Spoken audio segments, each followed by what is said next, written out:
Terima kasih pimpinan yang kami hormati, rekan-rekan anggota Komisi 1, Wakil Menteri Pertahanan yang mewakili Menteri Pertahanan, serta Pak Sekjen Kementerian Pertahanan yang kami hormati beserta seluruh jajaran, Panglima TNI, Kepala Staf Angkatan Darat atau yang diwakili oleh Wakil Kepala Staf Angkatan Darat, Kepala Staf Angkatan Laut, Kepala Staf Angkatan Udara beserta seluruh jajaran yang saya hormati. Pertama, mungkin saya masuk juga terkait dengan program profesionalisme dan kesejahteraan prajurit ya. Saya pikir ini menjadi atensi dari komisi dan menjadi catatan juga bagi Pak Wamen, sehingga program profesionalisme terutama kesejahteraan prajurit ini harus menjadi perhatian penting dan mudah-mudahan dari tahun ke tahun mengalami peningkatan. Yang kedua, saya berharap juga untuk di mapping prioritas daerah-daerah yang memang membutuhkan perhatian dan dukungan yang maksimal dari segi alokasi anggaran, tapi juga mungkin masuk juga dukungan alutsista ya, karena memang saya pikir operasi di Papua, Pak Wamen, dari waktu ke waktu sampai dengan hari ini belum mencapai titik terang. Masih terus terjadi intensitas peningkatan konflik ya, baik oleh rakyat sipil tapi juga respon dari aparat TNI dan Polri yang terus-menerus menimbulkan banyak korban berguguran, baik dari pihak rakyat sipil maupun juga dari aparat TNI dan Polri. Nah, ini harus menjadi satu evaluasi secara komprehensif sehingga bisa memberikan win-win solution yang tentunya dari tahun ke tahun kita bisa mampu untuk menekan gitu. Nah, tentunya dengan berbagai macam kegiatan-kegiatan monitoring yang kami lakukan setiap waktu kunjungan ke Papua dengan menggunakan baik itu pesawat, helikopter sampai dengan masuk ke pelosok-pelosok ya. Tentunya banyak sekali kami dapati ya.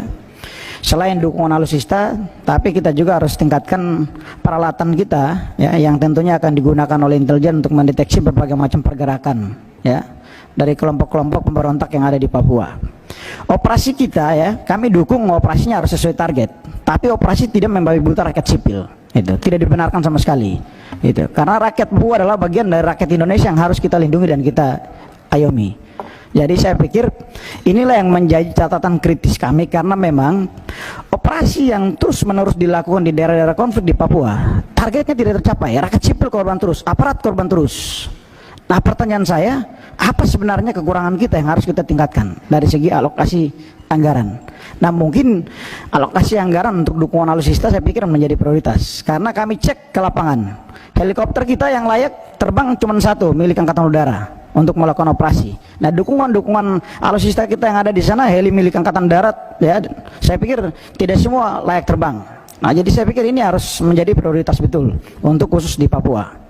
Nah, sehingga memang target-target operasi yang memang kita lakukan dari tahun ke tahun itu mencapai target yang jelas dan ada penuntasan masalah di Papua. Karena kami tidak ingin juga untuk berlama-lama, tapi juga operasi secara terintegrasi, baik TNI, Polri dan juga satuan-satuan community intelijen yang ada di Papua harus bergerak semua. Tapi juga mungkin kita juga kerahkan rakyat sipil juga turut membantu.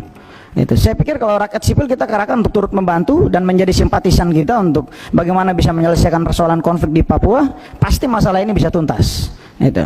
Kemudian operasi terintegrasi ini bukan saja melibatkan TNI dan komuniti intelijen dan Polri, tapi juga pemerintah juga harus wajib kita instruksikan untuk mendukung operasi di Papua, baik pemerintah daerah, pemerintah pusat ya, dalam hal ini kementerian-kementerian terkait. Ada Kementerian Dalam Negeri, ada Kementerian Luar Negeri, Kementerian Hukum dan HAM dan lain-lain harus dilibatkan itu. Sehingga satgas-satgas yang dibentuk selama ini bukan saja terdiri dari TNI Polri untuk melakukan operasi ya, tapi ada hal-hal yang sifatnya administrasi yang harus kita cegat, yang harus kita bereskan juga. Ada hal yang sifatnya kebijakan yang harus kita bereskan juga. Nah, sehingga semua ini tuntas. Kalau operasi ini tidak tuntas secara terintegrasi, saya yakin TNI dan Polri kerja sampai 20 tahun ke depan untuk menyelesaikan masalah Papua tidak akan selesai. Yang ada kita mendapatkan sorotan dunia internasional yang luar biasa. Itu rakyat korban, aparat kita korban. Nah, jadi saya pikir dukungan anggaran terkait profesionalisme dan kesejahteraan prajurit ini menjadi perhatian dari Pak Wamen. Kemudian terkait dengan modernisasi alutsista, saya pikir mungkin harus di mapping sehingga kebutuhan operasi dari sekian prajurit kita kirim prajurit sekian banyak ke sana, hampir ribuan kita kirim. Tapi kalau hanya jaga pos Pak, frustasi juga mereka di sana. Yang ada akhirnya tidak ada kegiatan, ada gesekan sedikit, aparat ikut terlibat.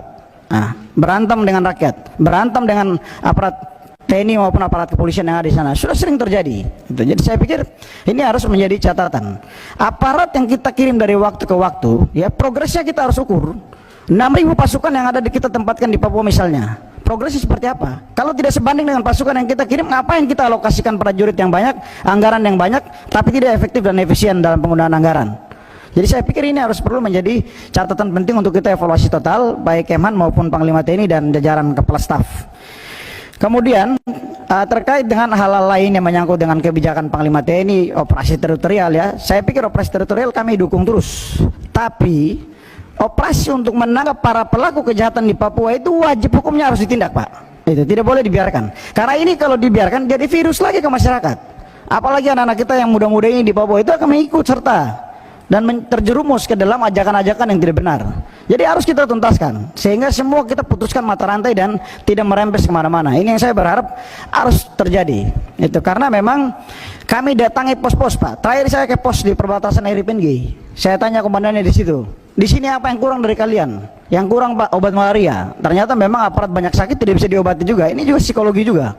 Jadi saya pikir memang harus perlu kita tangani secara tuntas untuk penugasan-penugasan aparat kita yang ada di daerah-daerah Papua. Dan yang berikut juga saya pikir dukungan alutsista bukan saja untuk angkatan darat, tapi laut, udara juga harus perlu kita intensifkan karena negara kita ini juga negara kepulauan, ya. Banyak sekali daerah-daerah kita yang ada pos-pos TNI di sana, baik angkatan laut, angkatan udara yang masih membutuhkan dukungan yang luar biasa. Nah, sehingga kemarin saya ingatkan juga kepada Kepala Staf Angkatan Darat di sini bahwa kendaraan-kendaraan operasional, ya, sesuai dengan fungsi tugas dari TNI harus dibelanjakan untuk berikan kepada para komandan kita yang ada di satuan-satuan tugas di daerah. Jangan sampai kita biarkan mereka bekerja tapi kita tidak lengkapi dengan kendaraan, dengan yang lain. Hal-hal yang mendasar saja untuk mereka bisa mobile dari satu tempat ke tempat yang lain itu wajib hukumnya harus kita sertakan. Itu. Ketika penyerahan tongkat komando, maka disertakan semua kebutuhan yang mereka butuhkan. Sehingga operasi itu bisa tuntas mereka lakukan. Baik dari segi koordinasi maupun mobilitas mereka di daerah. Saya pikir ini beberapa hal yang dapat saya sampaikan pimpinan. Sekali lagi terima kasih waktu kami kembalikan.